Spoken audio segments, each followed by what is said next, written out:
பாலியல் அத்துமீறலில் ஈடுபட்ட நம்முடைய கலாச்சாரம் சீரழிந்து கொண்டிருக்கிறது. வேடிக்கை பார்த்து கொண்டிருக்கிற அரசாக இந்த அரசு.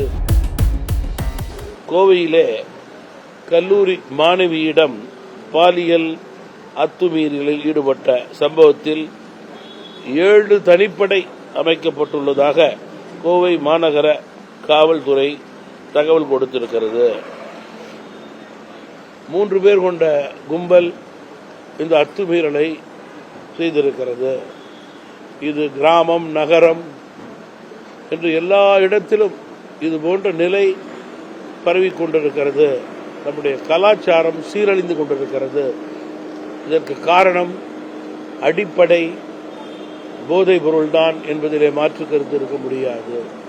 போதைப் பொருளுக்கு முற்றுப்புள்ளி வைக்கக்கூடிய அரசாகவே இந்த அரசு செயல்பட வேண்டுமே தவிர இது போன்ற சட்டம் ஒழுங்கு சீர்குலைவை வேடிக்கை பார்த்து கொண்டிருக்கிற அரசாக இந்த அரசு செயல்படுவது மிகுந்த வேதனைக்குரிய, வருத்தத்துக்குரிய விஷயம் என்று நான் குறிப்பிட விரும்புகிறேன்.